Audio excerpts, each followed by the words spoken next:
In this presentation, I'm going to be talking about the deal that made history. The cast of Friends negotiates for 1 million per person per episode, 2002, 2003. I am Natasha Owens. The setup and description is centered around David Schwimmer, Jennifer Aniston, Courtney Cox, Matthew Perry, Lisa Kudrow, and Matt LeBlanca, and they were in negotiation with companies Bright, Kaufman, and Crane and Associates, NBC, Warner Bros. Pictures.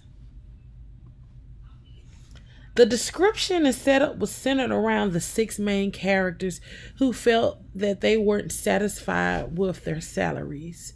This didn't just begin in this particular season, it started in like the third season, according to research. The six main characters of this series, Friends, wanted an increase of 1 million per episode. They did not like their salaries and they used a collective bargaining strategy. Basically, they came together collectively and decided that they were going to negotiate together their salaries so that no one is left out. They felt that if one did it, hey, you just replace them. But if we stay together as a unanimous front, then how can they possibly replace all six of us and still keep the show going in the way that it was going? So they came together and decided that, hey, we're going to bargain this thing together.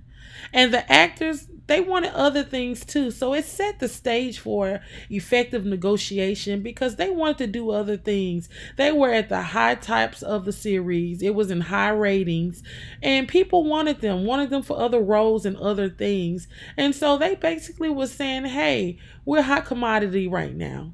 If you want me, you're going to have to pay. And then the show was in its highest rating season in 5 years. The years before, the ratings were down, but at this particular point, the ratings were up. And I can only imagine them saying, well, hey, the ratings are up. We're at the top. We've made history. Let's go for these negotiations right now. The company's position and setup and description towards this was that they didn't think the raise was a good idea. Basically, it's a lot of money.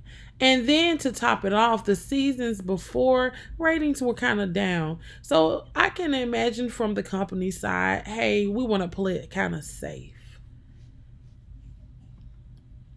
Position and interest of both parties, Friends versus the company.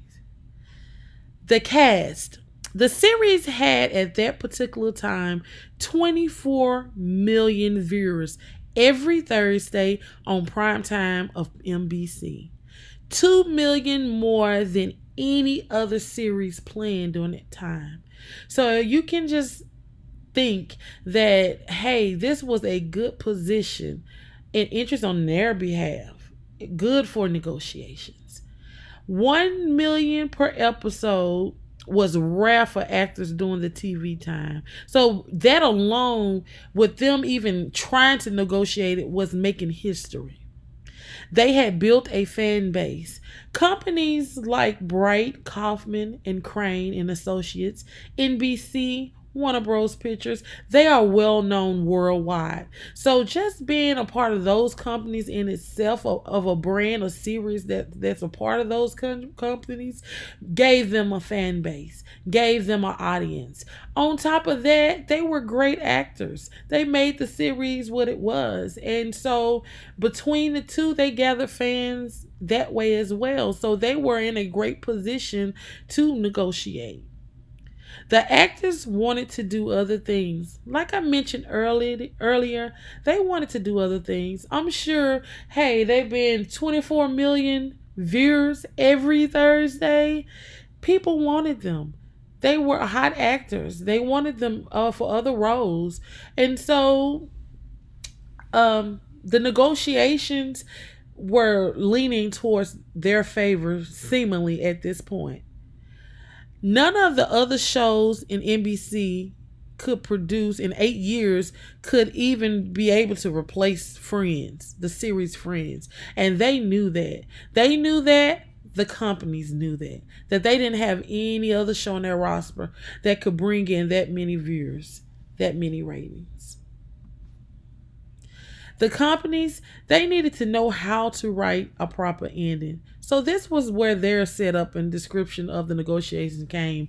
It's like, we need to do a proper ending. And then they're looking at, hey, we have upfronts approaching.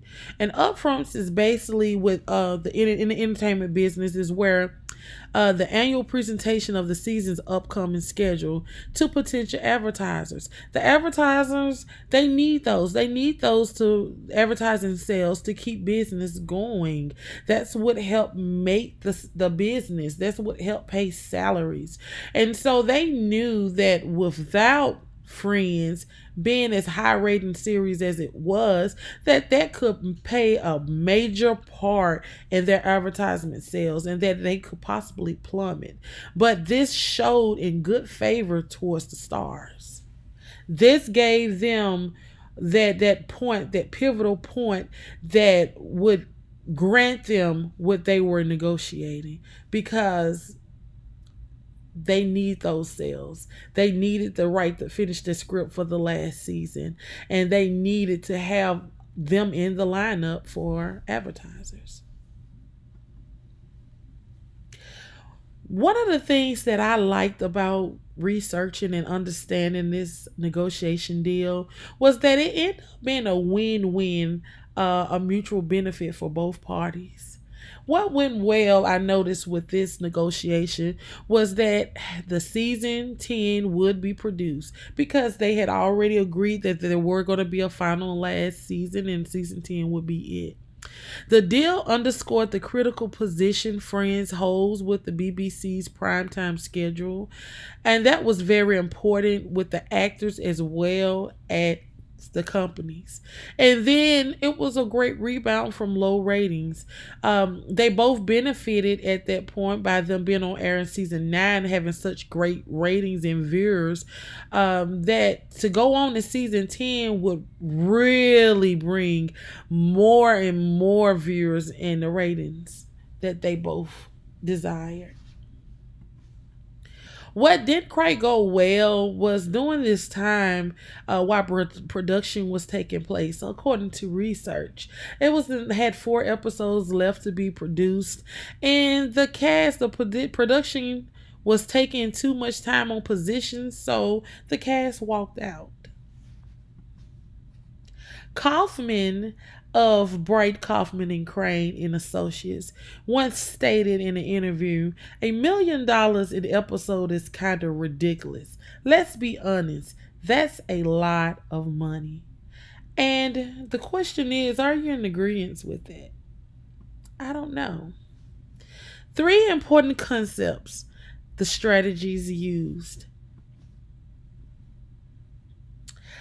3 concepts and strategies that they used was a strong win-win principle because they wanted the best outcome for them as the actors as well as the companies. Positional bargaining. They had gotten in a great position and things were set up to where they could bargain. They could bargain and felt and believed with their whole heart they were worth that $1 million per episode per cast member. And then it was interest-based bargaining included in this. The interest-based bargaining had a lot to do with the bottom line interests of both parties. The cast, on the other hand, they wanted better roles. They knew that the ratings could get them the $1 million, but also the company, they liked the ratings because it made them money, and then it brought them great advertising sales. It made both parties marketable. So I think they really used these 3 concepts well. What was the end result, the agreement? Just looking at this picture, all I see is we're happy campers. The picture says it all. They got what they wanted. The agreement between the parties during this negotiation deal was that the six main characters would come back for the show for the final series. Win win. Each of the personalities were going to be paid $1 million per episode of the last season of the TV series Friends. A win for the cast. The six regular cast members would continue to receive some portion of the show's syndication profits. That alone is history in its making. The company would know how to finish the show. The company could meet the upfront deadline. The company would not lose advertising sales. The company would keep their leading rating show one more season at the top of its ratings. This is the end of my presentation. This was a great negotiation deal, and it made them very profitable with syndication in the long run. Thanks for listening.